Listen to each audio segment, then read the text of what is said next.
Good evening. I'm William Brangham. Judy Woodruff is off today. On the NewsHour tonight, a dire assessment. An international report paints a grim future for humanity without drastic action to combat climate change. Then, Afghanistan in crisis. The Taliban take control of a critical city as the country's security forces teeter on the brink of collapse. Plus, facing eviction, we discuss the tenuous housing situation nationwide with Secretary of Housing and Urban Development, Marcia Fudge. I do know that it has been difficult and has been challenging for people who may not have been paid their rent over a long period of time, but this is the opportunity to get paid back. And the road ahead, the massive bipartisan infrastructure plan heads to a final vote in the Senate after weeks of negotiations. All that and more on tonight's PBS NewsHour.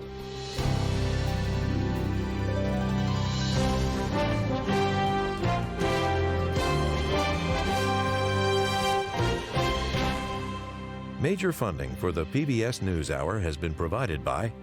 Before we talk about your investments, what's new? Well, Audrey's expecting. Twins. Grandparents. We want to put money aside for them, so change in plans. All right, let's see what we can adjust. We'd be closer to the twins. Change in plans. Okay. Mom, are you painting again? You could sell these. Let me guess. Change in plans? At Fidelity, a change in plans is always part of the plan. Consumer Cellular, Johnson & Johnson, BNSF Railway,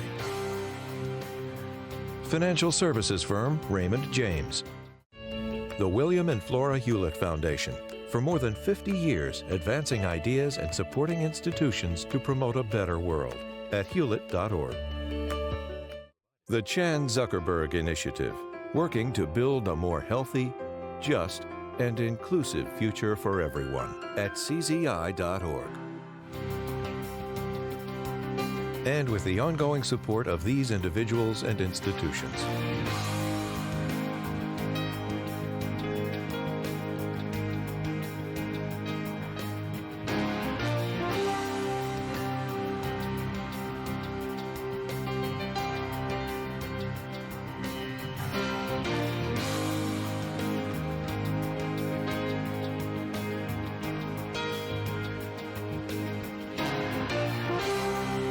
This program was made possible by the Corporation for Public Broadcasting and by contributions to your PBS station from viewers like you.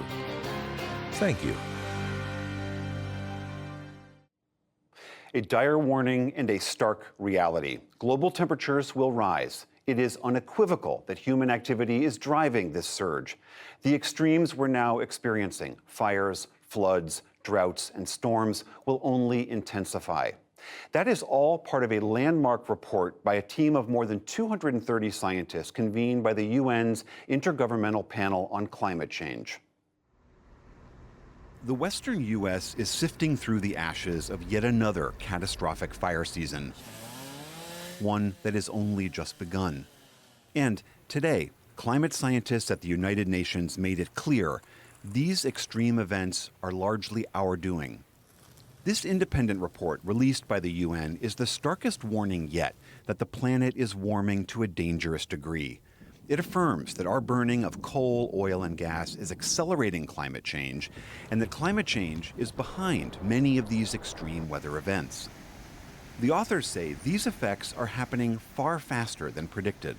There's really one key message that emerges from this report. We are out of time. The 3,000-page report is the work of more than 200 scientists from around the world. They found that global temperatures are the hottest in 100,000 years, and many effects of climate change are already irreversible. Those temperatures are on track to pass the target set by the 2015 Paris Climate Agreement, and pass them decades earlier than expected. The report says that if the planet warms beyond the target of 1.5 degrees Celsius or 2.7 degrees Fahrenheit, these extreme weather events are forecast to be more frequent and more severe. The report states that only by drastically cutting greenhouse gas emissions can these extremes be lessened. Unless there are immediate, rapid, and large-scale reductions in greenhouse gas emissions, limiting warming to 1.5 degrees C or 2.7 degrees Fahrenheit will be beyond reach. Scientists say the consequences of climate change are ever present, from the severity of the wildfires and droughts in the western U.S. to the devastating flooding across Europe just last month. World leaders are set to assess today's report and plot their response at the next Global Climate Summit in Scotland this November. For a closer look at today's report and the science behind it, we turn again to Michael Oppenheimer. He's a professor of geosciences and international affairs at Princeton University. And while he's not an author of this latest report, he is a longtime participant in the work of the Intergovernmental Panel on Climate Change. Michael Oppenheimer, always great to have you on the NewsHour. The head of the UN referred to this as code red for humanity. Do you share that dire assessment? Unfortunately, I do. The forecast is really grim. The climate is changing at an accelerating pace, and that means basically we're in trouble. More intense heat waves, heavier precipitation during extreme rainstorms, droughts, hurricanes shifting to more category 4 and 5. The longer we wait to reduce the emissions of the greenhouse gases like carbon dioxide that are causing the problem, the worse it's going to get. One thing that really jumped out at me in this report is the attribution science, directly connecting climate change to specific events. That seems to be getting particularly sharp. Are we getting better and better at making those linkages? Oh, much better. I mean, even 15, 20 years ago, we really couldn't make specific statements about specific events, and we would declare that as the case. We would make general statements about what's the global trend, for instance. Now, rather than these general statements about the havoc that climate change is causing, we can make very specific statements about what has happened in particular events at particular places at particular times. We can say how much climate change increased the chances of an individual damaging or deadly event having occurred in the first place. That would be, for instance, the intense rainfall that occurred in 2017 in Hurricane Harvey that was about 50% or more what it usually would be without the greenhouse gases in the atmosphere. It would be like the cause of the Australian fires, where we could say wildfires 2 years ago, where we could say specifically what's the percent that climate change increased the likelihood of that event happening. Or it'll be done, I'm sure, shortly for the tremendous heat event that occurred in the Pacific Northwest a few weeks ago. That was so off the charts, I think it's going to be relatively easy to say climate change was responsible for a big share of it. We'll see exactly what the data shows as the analysis is done. So that makes climate change real for the average person. And it's no longer a matter of speculation as to whether a bad event that we suffered through was caused by climate change. We can say with some precision exactly how much climate change is responsible. That's called attribution. This report also points out that we have increasingly little time to act.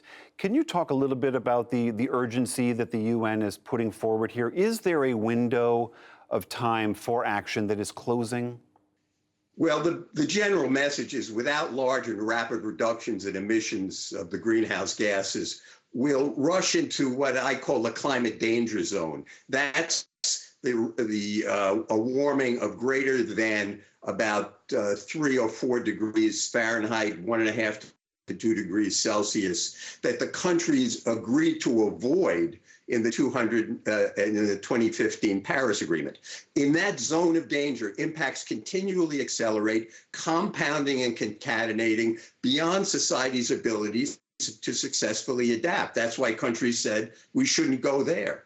On the other hand, if we get serious about rapid, immediate reductions and large reductions in the emissions of these gases, we could produce a notable slowing of the warming within 20 years. Now, I don't know, and I don't think anybody could say with any sureness whether we're going to make the 1.5 or 2 degree limit, stay out of the danger zone. But even if we get into the danger zone, the quicker we get out of it, the better. So this is not, and in the end, this is not a problem that's a technological or scientific one. It's a political one, basically.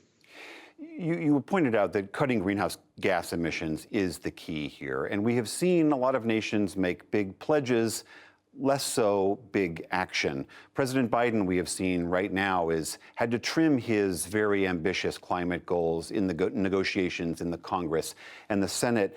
Do you have any confidence that the United States, let alone all these other nations, will actually act in time? Well, let's talk about some good news first. There's kind of a wind at the back of the countries that do want to act because we're in the middle of an energy revolution. We're talking about electrifying the whole system, including transportation.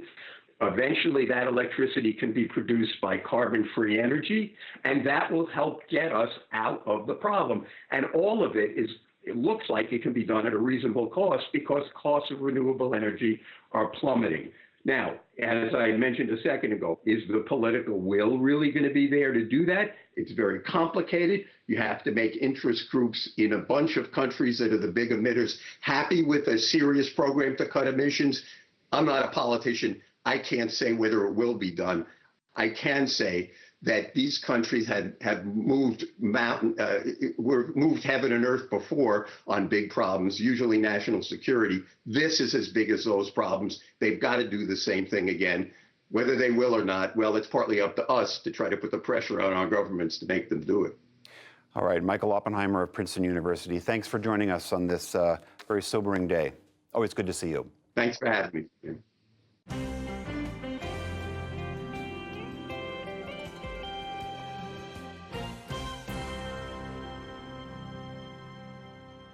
Speaking of climate change, in the day's other news, skies began clearing over Northern California, potentially aiding the crews fighting the state's largest ever wildfire. The so-called Dixie Fire is now twice the size of New York City and only about 20% contained. With smoke dissipating, firefighting aircraft returned to the air today to back up ground crews. The fire has largely consumed one small town and burned more than 600 homes. Meanwhile, in Greece, firefighters spent a seventh day battling a wildfire that's still burning out of control on the island of Evia. The fire has burned some 100,000 acres and destroyed scores of homes and businesses. Thousands have been forced to flee by boats and ferries. Members of the U.S. military will now have to get vaccinated for COVID-19 beginning September 15. Defense Secretary Lloyd Austin announced the plan today, and President Biden endorsed it. Officials said the deadline may move up if a vaccine receives full federal approval or if cases continue to rise. They urged troops to act now.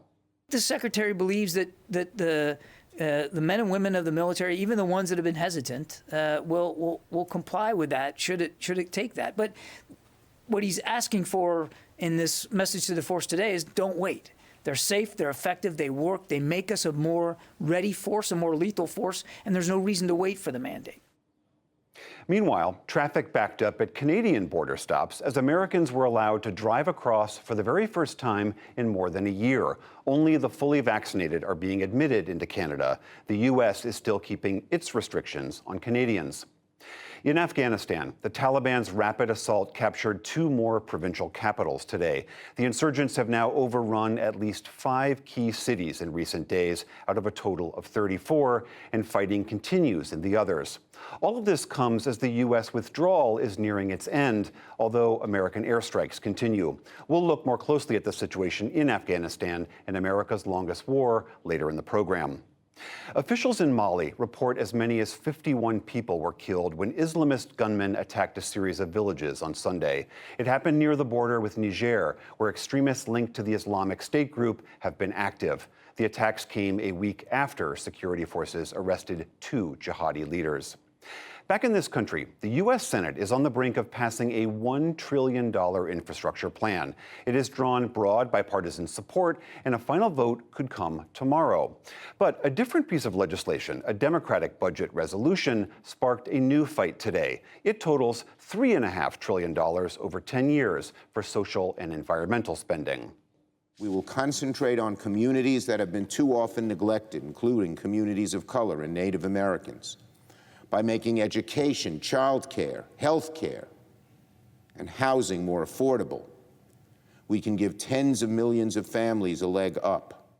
They call it $3.5 trillion in spending, Nonpartisan experts say those plans would more likely cost Americans about $5.5 trillion.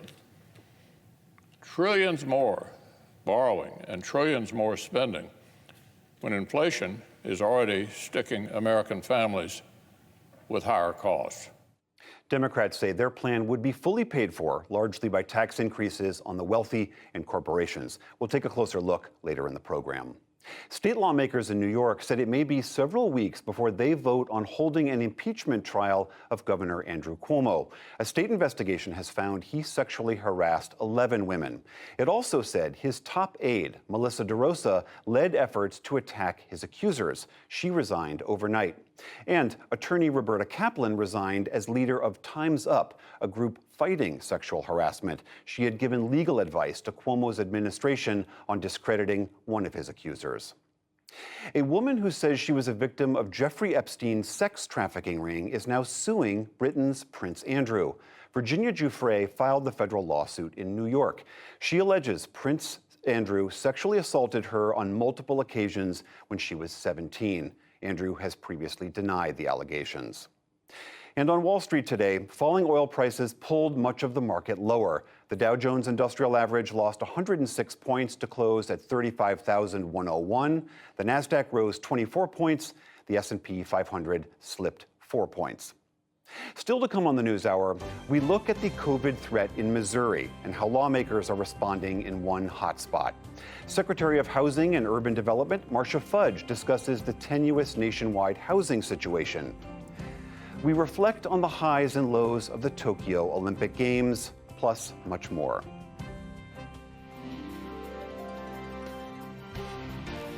This is the PBS NewsHour from WETA Studios in Washington and in the West from the Walter Cronkite School of Journalism at Arizona State University. Even before the Biden administration announced that the U.S. was withdrawing from Afghanistan by the end of September, the security situation there had deteriorated. The Taliban have stepped up their attacks, their onslaught is accelerating, and Afghan forces seem to have no ability to stop it. Stephanie Tsai has the latest. Across the country, in every direction, the Taliban have made major gains, from Lashkar-Gah in the south to Kunduz in the north. Along with many other places, the Taliban have captured territory and regional capitals and are now a threat in most of Afghanistan's provinces. Their assassination campaign against government, civil society, and media also continues. So how does all this look to those who follow Afghanistan closely? For that, we get two views. Retired Lieutenant General Doug Lute served in both the George W. Bush and Obama administrations, focusing on Afghanistan. And Annie Forsheimer served as the Deputy Chief of Mission in Kabul in 2017 and 18, then went on to become Acting Deputy Assistant Secretary of State for Afghanistan until 2019. Thank you both for joining us. Annie Forsheimer, I want to start with you. We asked the Pentagon today about their reaction to the events in Afghanistan. The spokesman said they're concerned. What does that really mean when a government official says that? Does it mean they were not expecting this? I think it means that they do not have viable plans right now that they can share with the media. And honestly, they don't seem to have had enough planning behind their policy decision to withdraw unconditionally and with a date certain. So I cannot get into the mindset of the spokesman, but I would say the concerned is a mild word to say that they don't know what is happening next. Ambassador Doug Lute, no viable plans. Does this withdrawal, which I know you have supported, is that the reason we are seeing this momentum from the Taliban? Well, it's part of the reason, but it's only part of it. The Biden administration decision had many components, at least 5 by my count. One was with the withdrawal of U.S. military troops, and that's taken effect according to plan. But other pieces of the plan, other parts of this policy package have lagged. And here I agree with Annie Forsheimer. So how are we going to continue economic and political support to the Afghan government? How are we going to deliver diplomatic support to the stillborn talks in Doha? How are we going to take care of the Afghans who worked and served alongside of us? And equally important for the U.S., self-interest, how are we going to deliver an over-the-horizon counterterrorism capability in case transnational terrorists pop up again in Afghanistan? So one piece of the policy has been implemented according to the timeline. The others are yet to be seen. Annie, what can the U.S. do from here on out? And do you hold the Biden administration responsible for this method of withdrawal and the reason we're seeing so many cities fall so fast in Afghanistan? Well, I want to say that the human costs are escalating, and it is a terrible series of stories of people that I know and have worked with. It is what we hear about atrocities that are being committed, prisoners that have been killed. And this is happening in a way that has caused more displacement. Over 300,000 people have been displaced since May. People are sleeping in the open in Kabul because they are frightened to go back to their homes and cities. So yes, I think that the US government bears some part of the responsibility for how this has unfolded. And I think that we have options short of war that we still need to take. Ambassador, it sounds like you believe there are options as well, but what leverage does the U.S. or the UN have to get the Taliban back to the negotiating table? And are the Taliban that are fighting these battles, are they even listening to the leaders negotiating in Doha? Well, it's not quite clear what the connection is between those who are negotiating in Doha on behalf of the Taliban, what that relationship is with the Taliban fighters on the ground in some of these remote rural areas, largely still rural areas where the Taliban is gaining military effectiveness.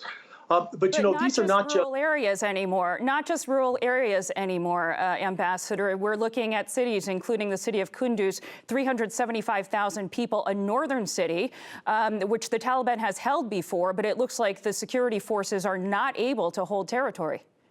That's right. Kunduz is an exception in terms of its size and its location in the north. The other provincial capitals, and the handful that have fallen, are still relatively small and relatively remote and in Pashtun-dominated areas. So the largest cities, the 5 or 6 largest cities, are still defended by the government forces. And I think the key here, and what we're seeing play out, is that we have given, alongside Afghans, we have given the Afghan government the capacity the capabilities to defend itself. But what's playing out is whether or not they have the will to defend themselves.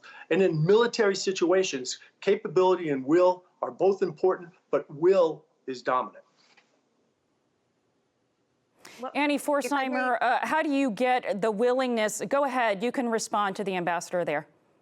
Yeah, I just want to say that I know he's making very important points, but I would just add that the Afghan forces are reclaiming territory as well as losing it. They are still fighting.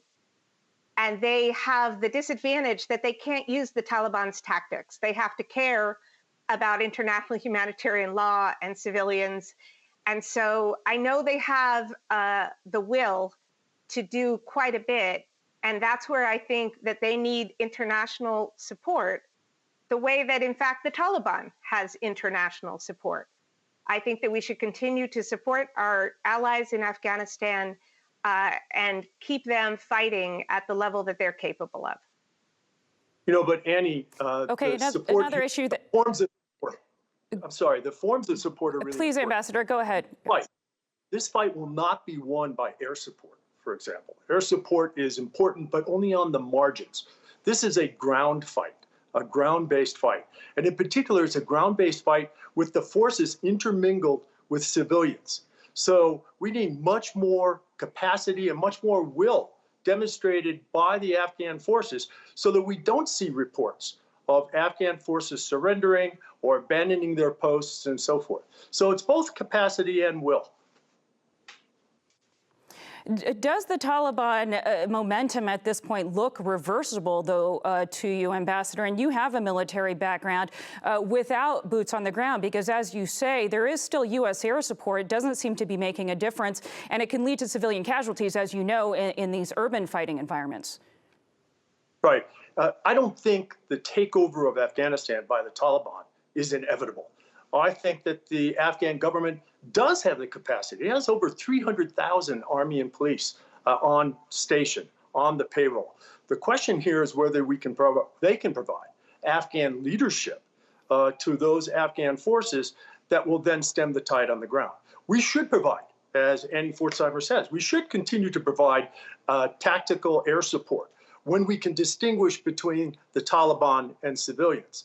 Careful not to create civilian casualties in the process. But that's extraordinarily difficult because these forces are intermingled. So the essence of this is Afghan capacity and Afghan will. Yes, I want to agree with that. I also just want to say that Annie, sorry, go ahead. Pforzheimer, I apologize. We'll have to leave the conversation there, and I also apologize for the delays in us speaking to each other. Ambassador Doug Lute and Annie Pforzheimer, thank you both for joining us, and we hope to have you back soon. Thank you.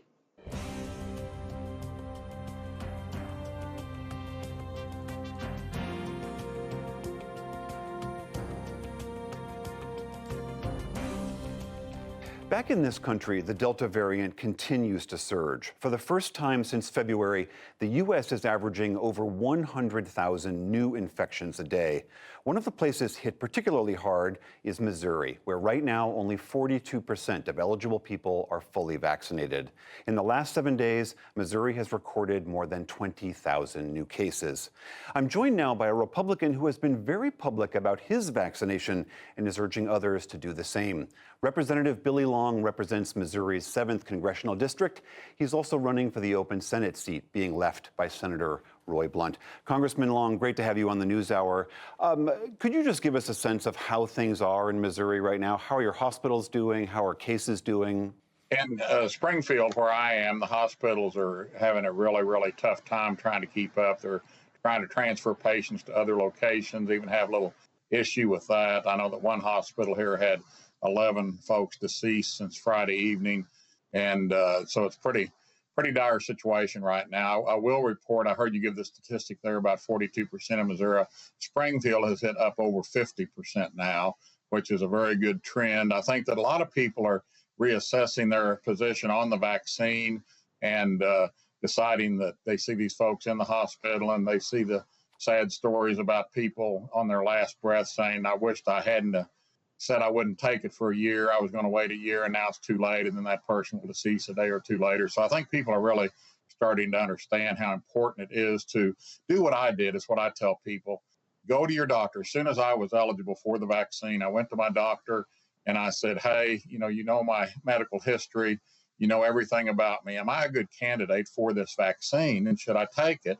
And the doctor said, you're a very good candidate for the vaccine. So I took both doses, of course, of the Pfizer vaccine is the one that I took. My wife has had the vaccine. Both daughters have had the vaccine. On this issue of the sort of misinformation and disinformation and mistrust that is out there, you have been, as you were saying, very public in celebrating getting this vaccine. You've encouraged others to do it. Do you think that if President Trump had done the same, if he, when this vaccine came out, if he had said, this is a safer vaccine. It's one of the great successes of my administration. I want you all to watch me to get the shot, and then I want you to do the same. Do you think that would have helped change some Missourians' minds about this? I don't know. The main people that didn't want the Trump vaccine were the Democrats at the time. If you remember, even before it came out, they said, well, Trump's developing it. We think he's doing it too quick. I think all politics should be removed from this. It's ridiculous to me to bring politics into this life or death situation. Trump did what no one has ever done before and brought a vaccine to the market rapidly. He took the vaccine immediately. And I think that the making it a political football is just repugnant to me. I think that everyone should operate, at whatever level they're comfortable with, whether they, like I say, check with their doctor. I had a guy today contact me, and he asked me the same thing about where I was on the vaccine. And I read all these different reports, and I see this and I see that. And I really don't know what to believe. And I suggested he check with his doctor and do as I did and take the vaccine if his doctor recommended it. And he wrote back and told me of some situations, things that his doctor wasn't real sure if he should take it or not. And I said, hey, that's why I told you to go to your doctor. I'm not a doctor. Don't come to me. But, That's just my advice to everyone. I mean, I hear what you're saying, though. Their vaccine hesitancy is disproportionately high amongst GOP voters. But moving on for a second, we have seen mandates started to come out. Businesses, state and local governments have been coming out with mandates. Do you think that that's a good idea? Could that get these numbers up, and could that help save lives? I don't know if it would help get it up, but I'm not for mandating putting a needle in anyone's arm, period. I don't think that that's a good way to go. I think the best way to go is encourage people and show them what happens to the majority of the people that are vaccinated, how it's a good, safe vaccine, and to take the vaccine. But mandating anything in the United States of America in a free country, I don't think should happen. Well, we do mandate certain things. I mean, for kids to go to public school in Missouri, they say you're basically required to have the measles, mumps, rubella vaccine. You don't think in this case that would be a smart thing? I mean, schools are going to reopen in a couple of weeks. No, I don't. I'm not for mandating vaccine. No, I'm for encouraging people to take the vaccine, but I'm not for mandating it and making people put something in their body, against their wishes. All right, Representative Long, best of luck to you in Missouri. Thanks very much for being here. Thank you, William. Appreciate the time.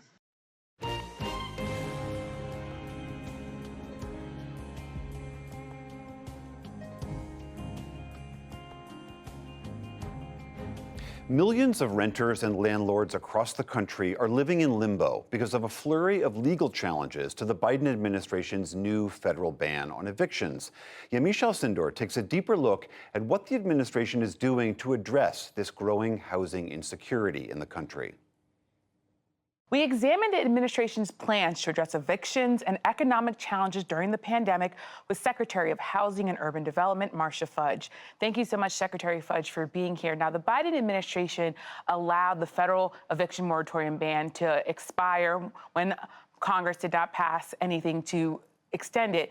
What do you say to critics who say that the White House did not act fast enough here?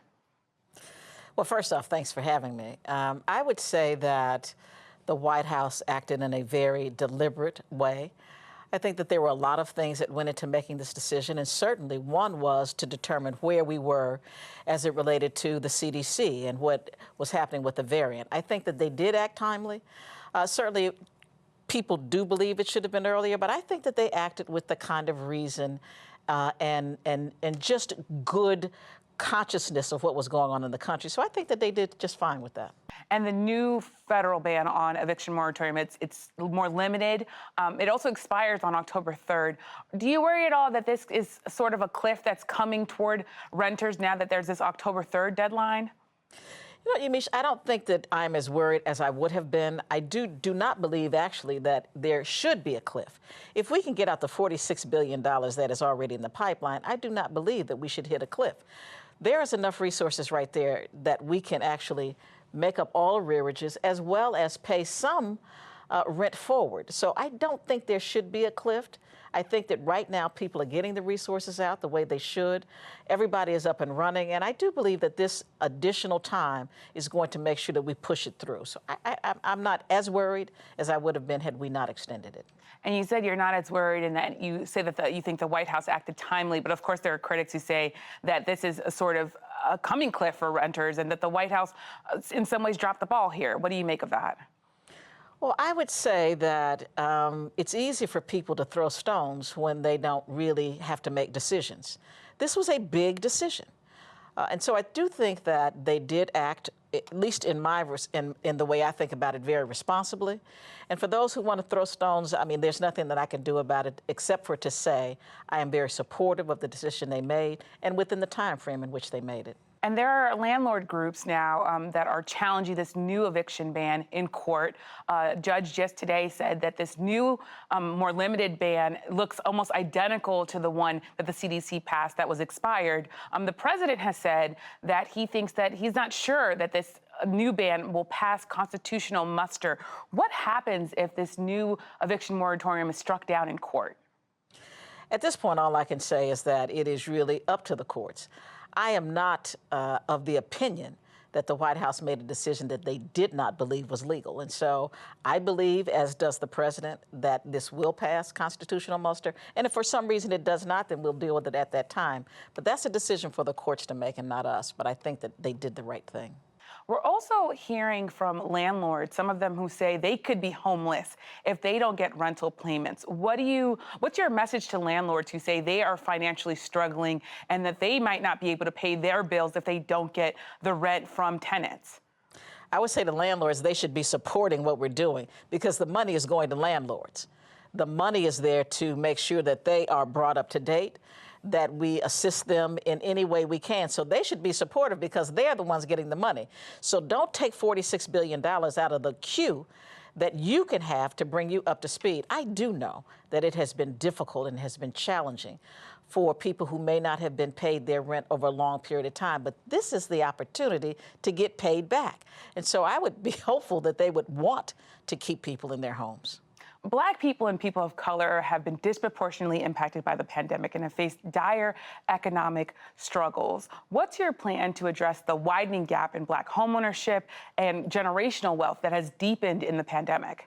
I'm so glad you asked me about that, Yamiche, because you have to think about it. This didn't just start with the pandemic. People of color, Black people, brown people, and low-income people have been living with this for a very, very long time. This didn't just start. But the good thing about this administration is that the president has asked for us to look through everything through a lens of equity. So some of the things that we are doing is assisting those who have FHA mortgages. We've already extended the eviction moratorium or foreclosure moratorium. We are assisting with modifying mortgages. We are talking to mortgage servicers. We are doing all of the things that we know we can do as an agency to make sure that people stay in their homes. We've talked with our landlords about how they can avoid foreclosure. We are talking with courts about how we can assist with keeping people in their homes once they are put into the process of eviction. So we're doing all we can, but this is not new. 25% of Black renters today believe that they're already behind on their rent.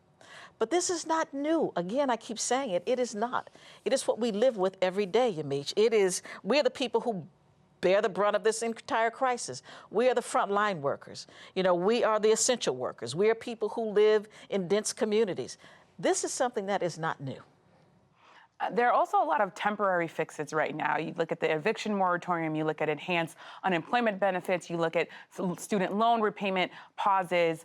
Are you worried that this could be a house of cards that could fall? And are you worried about what could happen once these temporary fixes go away?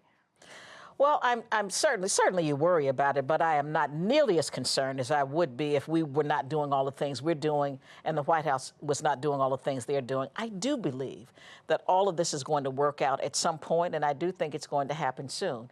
If you look at the numbers of people who are being helped over the last few months, it has been going up exponentially every single month.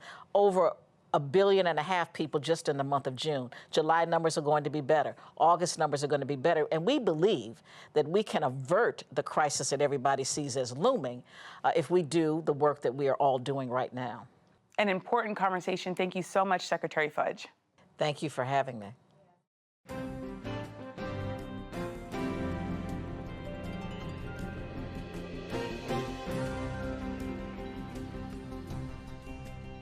Tonight, a major bill that could steer billions of federal dollars to fix roads, railways, water systems, and broadband networks in America is inching closer and closer to a final Senate vote.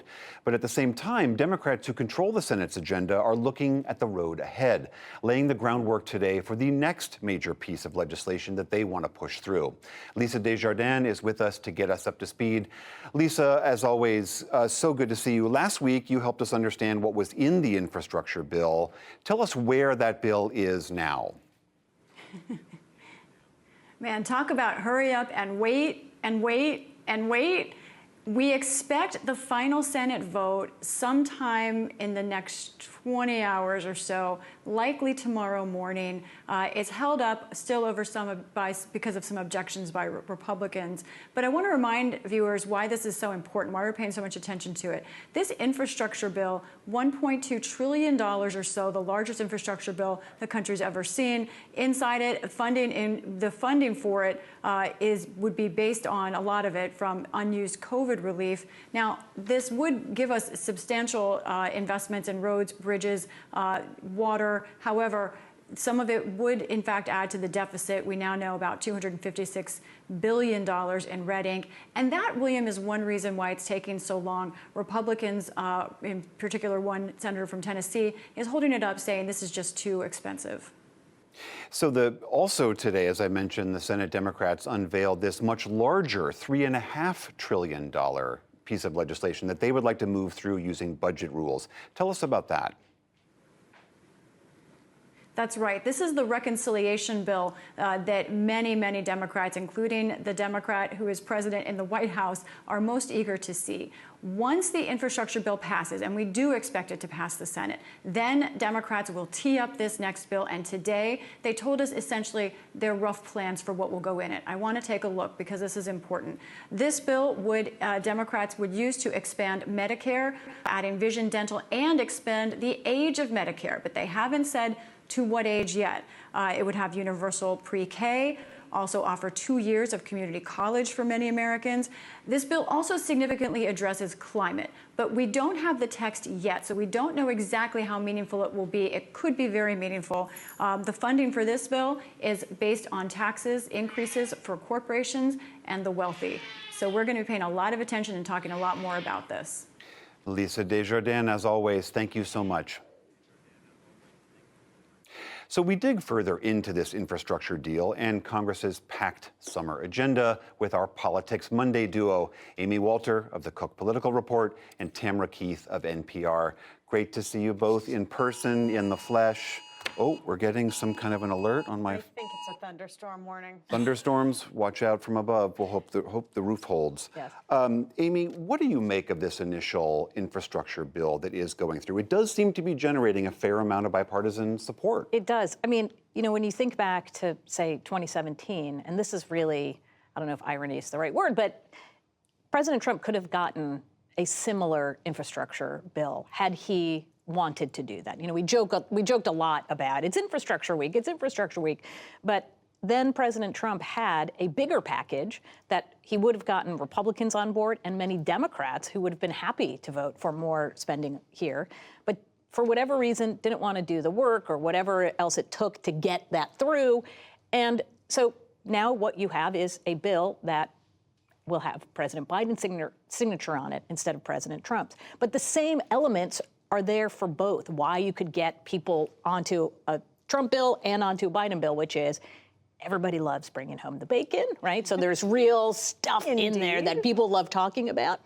But I think the other difference between, say, what would have happened in 2017 and what's happening now, there are a number of members of the Senate who, especially after January 6th, said, we need to show the world, we need to show America as well, but the world that this place can work, that we are not broken, that our legislative process can move through bipartisan work and it can be done in a very civil and thoughtful way and make it through this process. And Tam, this was, all of those factors that Amy is describing are true. And then this was also Biden's pitch all along that I can be the one that can come and bring the two parties together. I mean, that we are seeing the fruition of that to some extent. Certainly. And as Amy said, especially for President Biden, certainly there are members of the Senate for whom this is important too, but for President Biden, it is incredibly important to him to be able to make the case that American democracy can work, that Washington isn't completely and totally fundamentally broken. Part of that is a midterm argument. Part of that is central to who President Biden is and why he ran for president and what he wants his presidency to represent. And it's kind of an old school idea. Right. Given the incredible divisions that exist in the country and the partisanship and polarization, it's an old school pitch that he's making. That we come together and actually fix broken bridges, and that's right. what the Senate actually does. Right. And also just fascinating to watch former President Trump put out statement after statement after statement, not tweets, but sort of in the form of a tweet, really just badgering Republicans, saying, don't do this, don't do this. A few of them have heard him, but a large number are saying, well, you know, there are overriding reasons to ignore you. And one of them is that Republicans in the Senate have long shown a willingness to buck President Trump former President Trump, on policy where they aren't so willing to buck him on something that's personal. And for him, infrastructure is not nearly as personal as something like, oh, I don't know what happened on January 6th. Right. This piece of legislation then moves to the House, of course, and then it's Nancy Pelosi's job to wrangle a broad spectrum within her own party. How does that play out? It's not just a broad spectrum, but it's that she has very few members that she can afford to lose. We talk so much about the 50-50 Senate. We don't talk enough about the fact that Democrats only basically have a 3-seat cushion. The one thing that Nancy Pelosi does have going for her is that she's not new to this game, right? She was Speaker in that era from 2007 through 2011. So she's been on this before. Now, this is the smallest majority she's ever had to work with. But I think she understands her caucus in a way that very few politicians, I think historically, we're going to look back and say there was nobody who I think was able to manage their caucus as well as she did. So she understands what the pressure points are. And I also think all the members, while they are going to go and publicly complain and go on TV and talk about, well, we need this and you can't get my vote without that.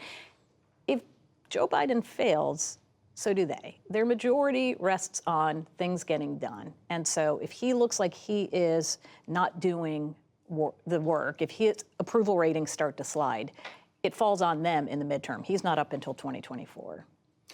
Tim, I want to shift gears to the scandal happening in New York State right now. Andrew Cuomo has been seemingly credibly accused by 11 women of some pretty atrocious behavior. One of them came out somewhat publicly today and detailed these allegations against him of being assaulted by him. How do you see, is he going to survive this? Yeah, and many of these actions that he is accused of were happening at the same time that he was portraying himself as a champion of women, right? Which is just an added blow in all of this. He is, at the moment, hanging on and is calculating, seemingly, with his pushback on all of the allegations, his professionally produced video with the pictures of him hugging and grabbing people by the face. With all of that, he is calculating, as other politicians have successfully calculated in the past, that if he just hangs on, maybe people will forget. Maybe they'll just start focusing on governing again. But there are so many factors working against him at this time. The question is, is he really going to hang on, or is he hanging on right up until he is no longer hanging on? And then, and that's also the way it works, is that it seems like people are fighting until they're just not. So your Wile E. Coyote and the cliff is right there. Right. But as Tim is saying, Amy, there are examples, Bill Clinton, Donald Trump, who also faced credible allegations of sexual harassment. And they held on, right? The one thing that they have that Andrew Cuomo doesn't is support from their base. So if you look back, even just a month ago, polling in the state showed that more than 50% of Democrats said, don't impeach Andrew Cuomo. And this is still when the allegations were, they're not the report, but still there were credible allegations. There was all of still the investigation into nursing home deaths and COVID. So there was still a lot of stuff there, and he did have the base. But now, post the Attorney General's report, more than 50% say he should be impeached. So if you don't have leaders on your side, right? The entire Democratic Party has abandoned you. Your legislature, which is run by Democrats, has abandoned you. Your literally your right-hand aide has abandoned you, and voters aren't with you. That is, talk about a man being an island. As somebody said, someone on an island, and then the high tide is also coming in. So that's super dangerous. Right. And allegedly, though, he's in a fighting mood. Seems like he's going to fight this. Absolutely. Amy Walter, Tamara Keith, great to see you both. Thank you. You're welcome.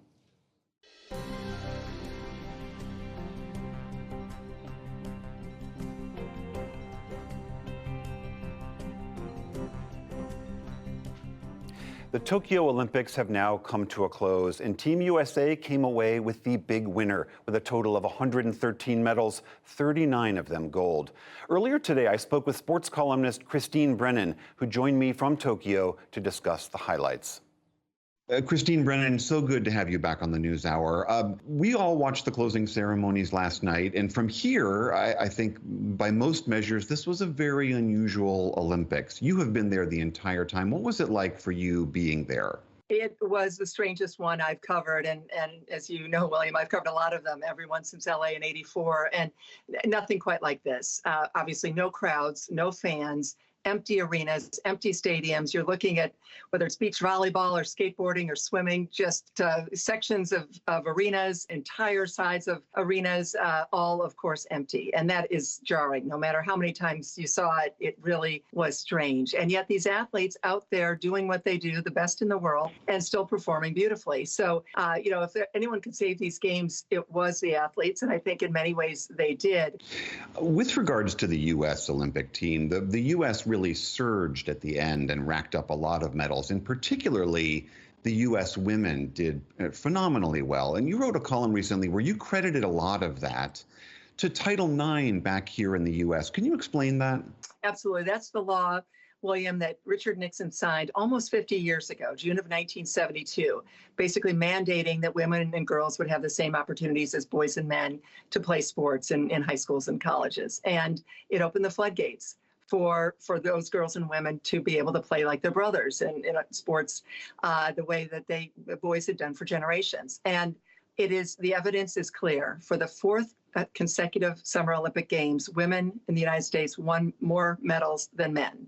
And this time, close to 60% of the U.S. medals were won by women. For example, April Ross, the women's beach volleyball player, won the gold medal. She said, if there wasn't Title IX, I wouldn't be here. She said, it's just a fact that her college experience, getting a chance to get a scholarship and play in college, led to her years later winning this gold medal here in Tokyo. Katie Ledecky, the same thing, saying the opportunities that she was given because of Billie Jean King and Donna DeVerona and other pioneers fighting for Title IX those years ago, that has made her the athlete she is. If U.S. women, William, were actually a country, they would have finished fourth in the medal count ahead of almost 200 other countries, including Australia and Japan and Great Britain. That's how remarkable the U.S. women were at these Olympic Games. It is such a tremendous legacy, and there are obviously some standout performers among those women too as well. Allyson Felix certainly being one of them. Tell us a little bit about her remarkable run. 35 years old, her last Olympics. She has, with her 11th medal, which she won in the women's 4x400 relays, a scintillating race of past, present, and future American women stars in running. When they won the gold, that's her 11th medal, making her the most decorated American Olympian ever in track and field. Also, as a mother, this is her first Olympics as a mom, with having had her daughter in 2018, and she had to fight for equal pay and for maternity pay and maternity leave from Nike, one of her major sponsors, and she's one of the biggest names in the Nike stable. And they did not want to pay her while she was pregnant. And she fought that battle and she won. So she's not only excelling on the track, but she is taking, and as a veteran in her 30s, she is now taking on issues for not only women her age, but women who are going to be coming along, professional Olympians who want to also be moms, continuing to compete because of Title IX, and they will have rights and they will be able to make money that they otherwise would not have made because of Allyson Felix. And lastly, you recently wrote that this Tokyo Olympics, even though the face of protests and the pandemic and no audience, that it did go on, but that the future of the Olympics as a real cultural touchstone is changing, and it is not as clear that that's going to be going forward the same way. Can you explain? Certainly, TV ratings have plummeted just in the U.S. and I'm sure around the world as well. It's just not the must-see TV that it once was when you raced home and without DVRs and videotaping. If you got home a few minutes late and it was on from 8 to 11 in the East, the Olympic Games, that got home at 8:15, those 15 minutes were gone forever. You could never get those Olympic minutes back. So you did. It was appointment viewing, and you had to be there. And now, you frankly can follow the Olympics without ever turning on the broadcast. There's certainly, the Olympics are going to be here for a long, long time, but they're changing. They're basically just not as special as they once were, and that's okay. It's just the reality of our sports landscape and all the options people have for watching and viewing sports. All right, Christine Brennan from USA Today joining us from Tokyo, Japan. Thank you for all of your great coverage of these Olympic Games. Great to see you. You too, William. Thanks so much. And that's the NewsHour for tonight. I'm William Brangham. Join us online and again here tomorrow evening.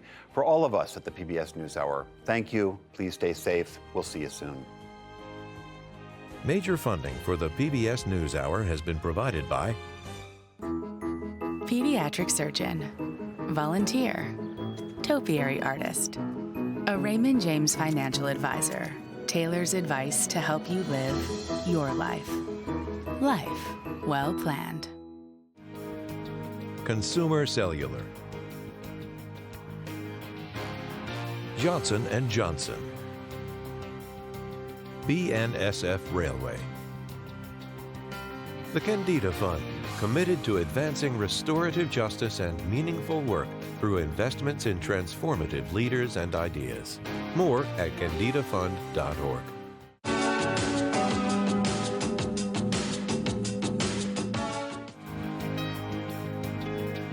Supported by the John D. and Catherine T. MacArthur Foundation, committed to building a more just, verdant, and peaceful world.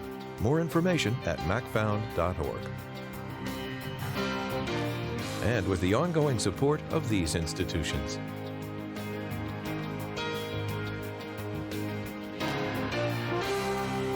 This program was made possible by the Corporation for Public Broadcasting and by contributions to your PBS station from viewers like you. Thank you.